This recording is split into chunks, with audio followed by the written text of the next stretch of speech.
Hello guys, my name is Muhammad Faris Alfarizi and I was here for projecting listening for specific purpose.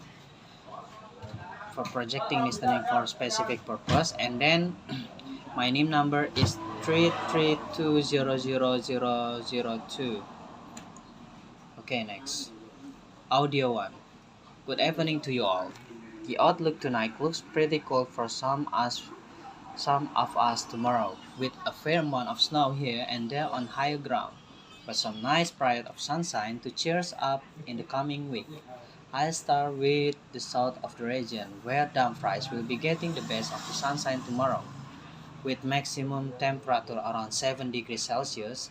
That's above that's above average for this time of year. Up in the east, Aberdeen will be in low cloud for much of the day, and Edinburgh will have fog for most of tomorrow. There be a poor visibility on the road in and out of Edinburgh, so watch out if you are driving. The outer Hebrides, as usual, are getting the worst of wet weather. Heavy rain will be sweeping in from the west tonight, so get those umbrellas out. Temperature heavy rain will be sweeping in from the west tonight, so get those umbrellas out. Temperature look low for Glasgow tomorrow, only about 2 degrees Celsius at best. It will feel really quite cold, so you might have to turn the heating up or put on another woolly jumper. Further north, in and around Inverness, there'll be just a little rain, a few shower, and finally further north still, up in the Orkney Island, there'll be no rain or snow yet.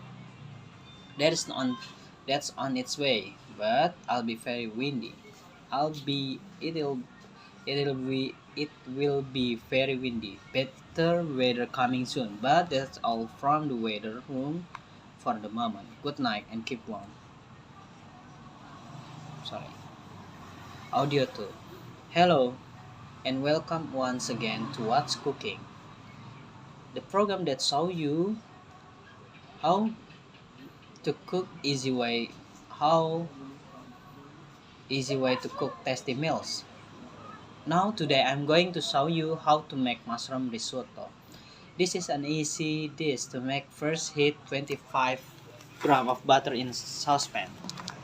Then add half a large onion, chop and cook for 3 minutes. Next, add 300 gram of sliced mushroom and continue to cook for 2 minutes. And now we are ready for the arborio rice. 350 grams, stir it well. And next you need some liquid, about a liter of vegetable stock. Cook together with 150 milliliter of dry white wine. Add liquid a little at a time. Keep stirring and gradually add more stock until the rice is cooked. And here's one I start just before the program began. Just cover it and let it stand for 5 minutes. Okay, that's 5 minutes. So let's take a look at our risotto. And there you are, one perfect mushroom risotto. And next week, I'm going to show you one of my favorite dessert. Okay. Next, audio 3. Hello, welcome to Shake It Off Fitness. How can I help you? Yes, thank. I've been meaning to come in and find some information about here for some time. Was wondering if you could help me? Sure, of course. What would you like to know? I saw on the sign outside that you have the best budget membership in the city. Is that right? You've got that right. Yes. If you find a better rate, then we'll match it. We'll match. We'll match it. Also, we don't have any sign of fees or cancellation fees. Sorry. What was that last bit? Cancellation fees. Some gyms charge you money if you leave before a minimum number of month or something like that. We don't do that. That useful to know. What time do you have? We open at 5 a.m. and close midnight. Not 24 hours then. I see. Not 24 hours then. I see. No, almost all. We tried doing the 24-hour thing, but there really weren't a lot of people who wanted to do exercise at 2 a.m. in the morning. Makes sense. Another question, do you have trainers? Will you do a personalized evaluation of me? Sure, we do. As we say on our break room, we can show you what to do, how to do it, and why you are doing it. Have you worked with a personal trainer before? No, I haven't. No. So it's very easy. For your first visit, we'll assign you one of our expert personal trainer. He or she will design an exercise plan that just right for you and show you exactly what to do. We even include nutrition advice in the plan. Let me get this right. All of this included in the price? Yes, it is. If you want to continue with your trainer after the first few classes, we can talk about that. It does cost extra though, okay? Yeah, sounds great. Do you have any other question? Yeah, okay, why should I choose here instead of any of other gyms in the city? What? You mean apart from our competitive rate and personalized attention? Yeah, I guess. Listen here's a free day pass. Why don't you drop by and see for yourself? That why you can talk to other members, see the facilities and our staff. Okay, I do that. Thanks very much. Audio 4. Hi, I'm Jackie. Welcome to AB Health Club. Thanks. If you follow me, I'll give you a quick tour. Through there is the swimming pool. Oh yeah, it looks good. The pool's open all the time except for Thursday afternoon when it's closed for cleaning. I see. You can take classes in the pool if you like. We have swim for fitness classes on Monday, Wednesday, and Friday at 2 p.m. and water aerobic on Thursday in the morning at 10. All classes are an hour. Okay, and where is the gym? It's just up here. Wow, it's big. You can come here and exercise anytime. There are a lot of fitness classes. We've got aerobics, sailing, running, a lot of things. And then how about yoga? Is there yoga class? Sure. We have yoga for beginner on Monday and Thursday at 9:30 p.m. and intermediate yoga at 11:30 p.m. on Thursday and Thursday. Great. Oh, and is there a car park? Yes. But you have to pay about £1 for an hour. I think we're open from 6 in the morning to 10 at night. Monday to Friday and Saturday. And Sunday from 8 p 8 a.m. to 9 p.m. So do you want to join? How much is it? Well, there's joining fee of £70 and then you can choose the type of membership you want. When do you think you'll be coming? Evening and weekend, I guess. Well, that's gold membership, so it'd be £50 a month. I see. Well, thank you for your time. Thank you. See you soon. Maybe. Yes, maybe. Audio 5. Good morning, class. So today we are going to carry on with what we were talking about last class, which are the advantages of doing sport on regular basis. Let's start by seeing how much you remember about the benefit of sport. I'm going to ask you some questions and in your group, I'd like you to answer them, okay? So, the first question is, can you remember three of the specific physical benefits sport offer to the human body that we discussed last class? Okay, group B, what do you think? Well, we've got two. Well, we've got two. Okay, let's hear them. We think that doing sport reduces high blood pressure and the chance of getting diabetes. Absolutely. Okay. Does anyone have any other advantage? Yes, group D. Yes. Sport is good for your bone. That's right. It strengthens our bone, particularly while we're still growing. Okay. We also discussed that sport can be good for our mind too because of the chemical that our brain releases when we exercise. Can anyone remember the name of of these chemicals and how they make us feel? Group A. Are they called euphoria? No, exactly. Anyone else? Okay, Group B again. Endorphin, and they make you feel euphoric or really happy. That's right. So sport can help us feel happy and put us in a good mood because of these chemicals that are present in our body when we exercise. It also improves our capacity to concentrate, which is why doing PI at school can actually help you do better in exam. Okay, so that was I'm sorry. So that was basically what we covered last week, and what we're going to move on today is thinking about whether it's better for us to take part in individual or team sport. So let's have a quick show of hand to see what you think. Those who think it's better for us to do individual sport, put up your hands. Okay, thank you. And now those who think it's better to do a team sport. Okay, well, there are certain benefits to both individual and team sport, but in my opinion, the benefit of team sport do seem to outweigh those of individual sport. Can you sort out a couple of examples of individual sport? Yeah, like karate or swimming and tennis. Good, well, you won't be surprised to hear that in order to succeed it in individual sport, we need to have a fair amount of self-discipline to motivate ourselves, which is easier said than done for some people. However, with regular practice, it might be easier to see progress. Also, it's worth pointing out that our individual success and failure are completely down to the individual. No one else, okay? No one else. Okay, I'd like you to have think in your group about the possible advantage of doing sport as part of a team as opposite to by yourself. Okay? Group C, what have you come up with? Well, we were saying that it might be like easier to be more motivated to actually do a sport if you're in a team because you don't want to let anyone down. So you like always turn up for sport practice, so you are sort of more committed to doing the sport. That's very good point.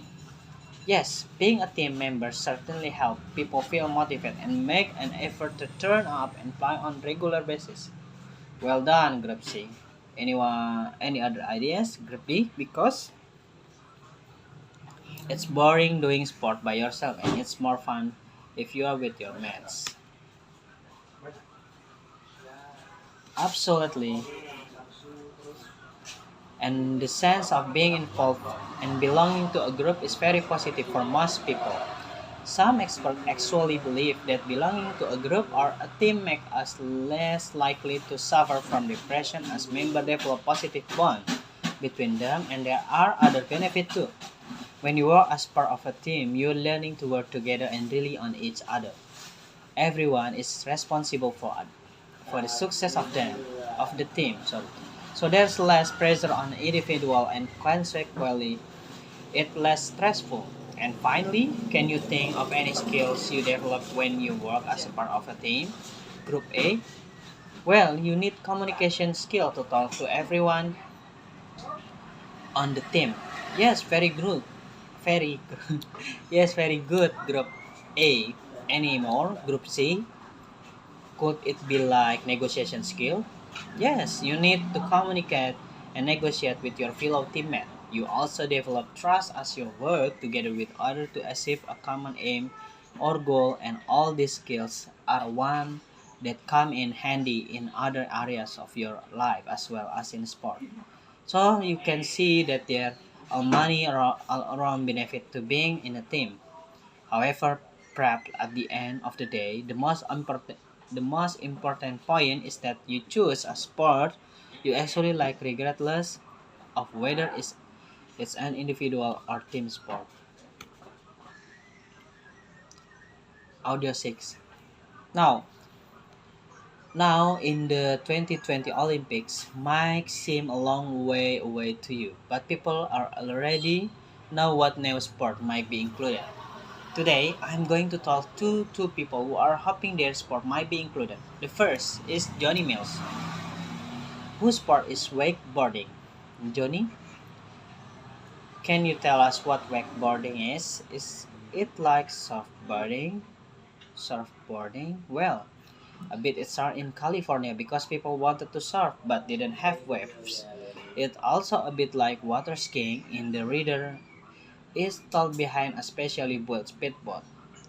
But how fast does that boat go? Usually at about 25 miles per an hour or a bit less. The reader uses the wake the bird produces in the water to launch into the air. That's right, spin of up to 1020 1260 degrees. Things like that. 1260 degrees? That's impossible, isn't it? Oh no, but it's pretty crazy. You spin round 3.5 times in the air, and then you have to land again without falling over. You'll have to come and watch some wakeboarding if you haven't seen any. Okay? Come to Wakestop in July if you can. That's in Wales, isn't it? Yeah, Upsall in North Wales. It's a really popular wakeboarding and music festival. It's right by the beach. It's not quite the same as California, but it's cool. It attracts a lot of great riders who does wakeboarding. They reckon about 3 million people all over the world. More guys do it, but there are an increasing number of girls too. The people who complete are usually in their teen or 20, but anyone can do it. There's a lot crossover with other broad sport like surfing and skateboarding. The tricks people pull are similar and the name for things are often the same. And looking at you, as at, I'm sorry, and looking at you, I do say the fashion was similar too. Yeah, the clothes and the lifestyle are similar. Right now, I'd like to ask Julius Russell about her sport. She's skater in roller derby team. Tell us about that, Jules. Is it popular sport? Yeah, it's becoming really popular in the UK. There are about 60 leagues in England and 1,200 throughout the world in the US and Canada, of course, and places like Scandinavia and Australia, but a lot of other countries too. The sport began in the state, didn't it? Yes, in the 1930, but it was more of entertainment than sport, and it died out by the 1970. There was a revival in Texas in 2001, and from the on, it just been growing and growing. So how do you play it? Well, you have two team of 5 people on roller skate, of course, and they go around an oval track in the same direction. Each time has a jammer who score point by passing member of the opposing team. Sorry. They do whatever they can to stop her within reason. The team with the most point at the end of the match win. Oh, it sounds bit rough. Well, it's contact sport, so there's bound to be a lot of pushing and falling over. It's all good fun, though. People don't often get hurt. If you try and trip someone up, you'll get penalized. You do try and frighten the other team a bit too. That's right. There are about 60 leagues in England and 1,200 throughout the world in the US and Canada, of course, and places like Scandinavia, Australia. Okay, next. Hello, I'm going to talk about British Festival. I'm sure you've heard about Notting Hill Carnival in London and Edinburgh and the Edinburgh Festival, but today we're going to look out that you might know about.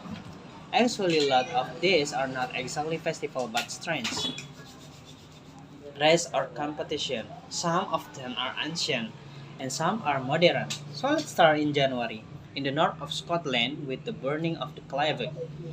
This is a whiskey barrel which is set like then carried through the street as a bonfire. Wow, it's an ancient tradition which always takes place on the 11th of January, the first day of the year, according to an older from of the calendar.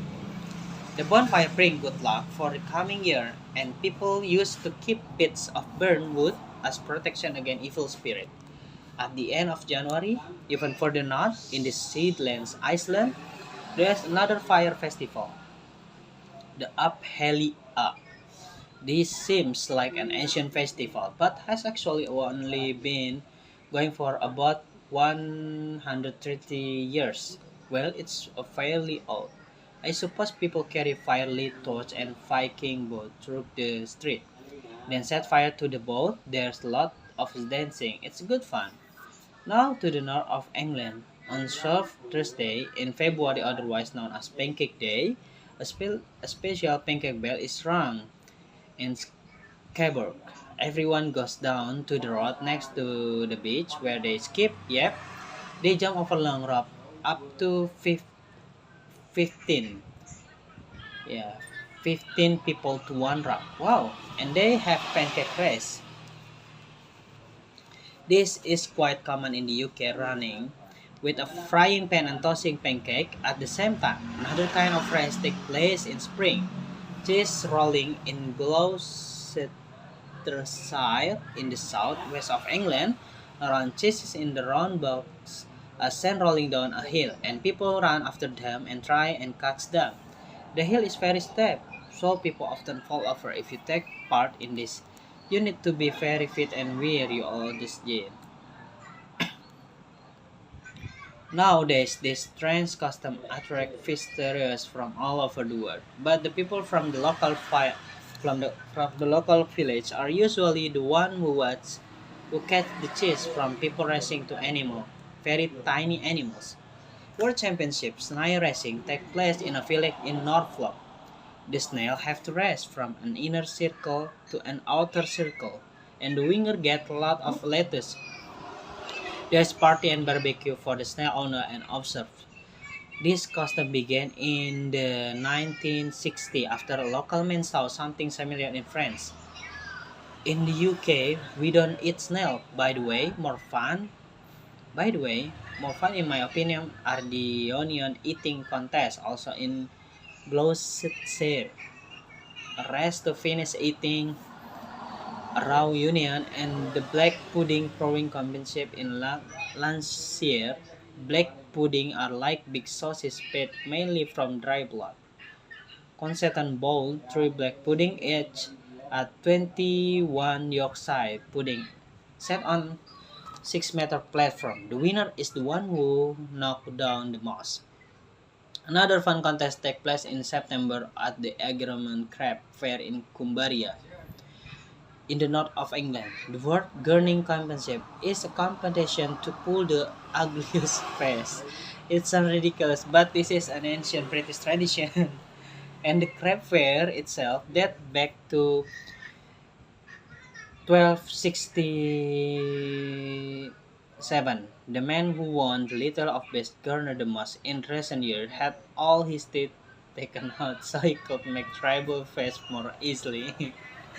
Finally, let's go back to the south of England.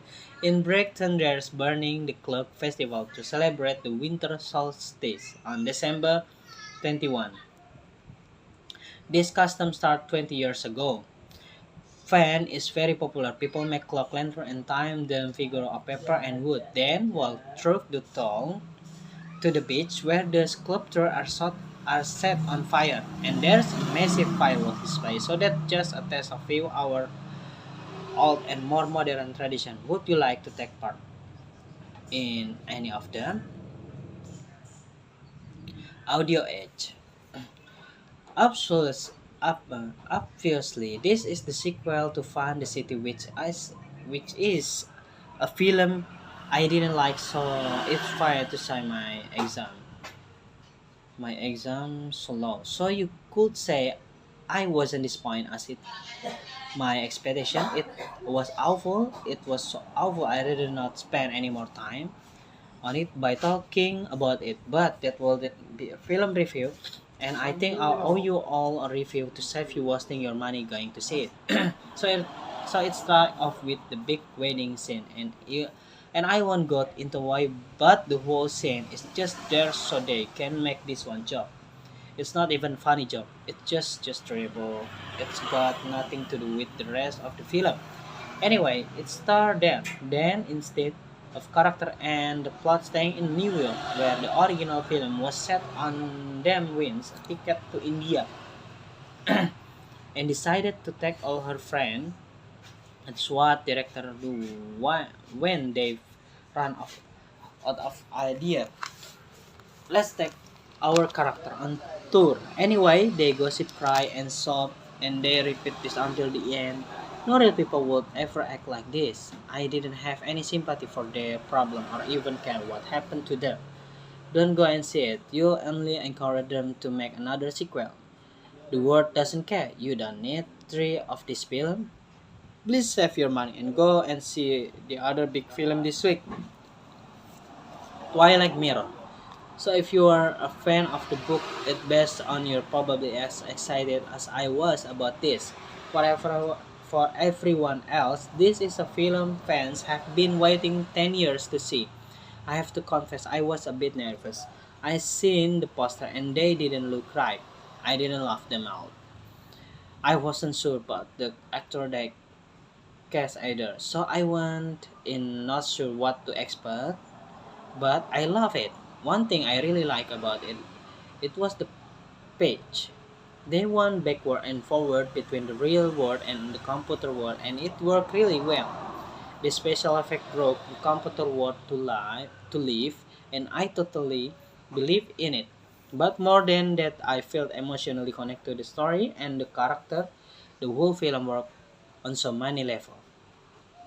It reminded me of going to the cinema as a child, how much fun that was. I can recommend it enough. I'm sorry. Audio 9. Dad, Dad, Dad, what's for breakfast? Dad, what? What's for breakfast? Oh, there's a banana on the kitchen counter. I'm sorry. Oh, there's a banana on the kitchen counter. Enjoy. Dad, that's banana all bruised. And it's look like the cat took a bite out of it last night, Dad. Wake up. Okay, there's some cereal in the cupboard. Help yourself. But there's no milk. We'll just mix up some powdered milk. Oh no way, that stuff is nasty and warm. Come on, Dad.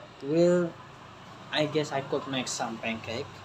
Oh no, last time you made pancake, they were as hard as a rock. Even the dog wouldn't touch them. The pet? Yeah, alright. Wait, why in the world are we having this conversation? Anyway, you are 19 years old. Make your own breakfast. I'm going back to bed. Because you love me. Plus, you said that you make something for me if clean the dishes last night. Okay, how about some egg and bacon? I can go wrong there. Okay, but don't put any of that funny stuff in it. You know, those with mushroom like you did last time. Okay, so you want me to keep things simple, right? Exactly, but please hurry, my friend is picking me up in few minutes. On a Saturday morning, yeah, he's taking me fishing. Fishing, since when did you start liking fishing? Science Dick gave me this ring. What do you think? What? Wait. I'm not going to ask. Let me get breakfast on the table. Then we'll have a long chat. Oh, he's here. I'll take $20 out of your wallet. I can buy breakfast on the way. Bye. Oh no, oh no, oh.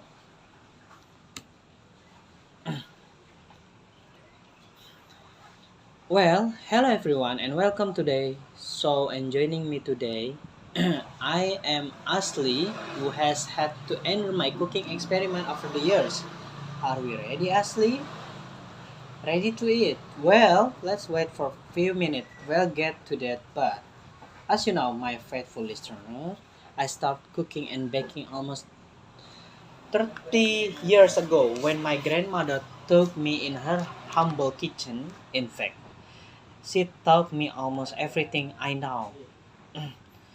And I've never attended cooking class. You should have. Wait. I know my daughter's going to mention to you, faithful listener, that recently as I was helping the kid prepare for our kitchen for a chicken meal, I forgot to take a chicken out of oven, burn the bird to a crisp, and we ended up ordering pizza for dinner. We had to use a fire extinguisher. But there's another story. So anyway, today I like to share with you our favorite. At last, my favorite chocolate chip cookie recipe. Now, before you switch the TV channel, I know what you're thinking, another fattening cookie recipe. But wait, what makes this recipe great is that it offers wonderful low fat, low calorie, low cholesterol dessert for the entire family. We still like that too. Well, I know we do well, but let's say we have all ingredients and so we can start by mixing all of ingredient to the sugar, the flour, and the egg white, the low fat butter, vanilla, baking soda, and pinch of salt in a large mixing bowl. Then we add the mini chocolate chip. Now my kid would like me to add the big one, but we start with the mini chocolate chip.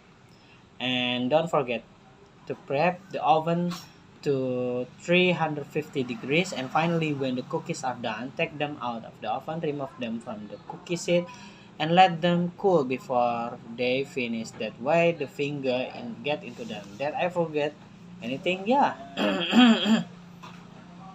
If you have college a kid, be sure to make a few extra batches they can take back to school for their roommate. And don't forget, the kids are still at home. Oh well, yeah, we can do that. We can forget them. And unfortunately, by the time your kid get the cookies, you, the cook, will be left with a single cookie. You instant diet, plan for you, and dirty kitchen. So that's all for today. One next week, so we will be showing you how to make your own cookies. Feed hungry teenager on a budget without having to sell the family car. Until then, thank you.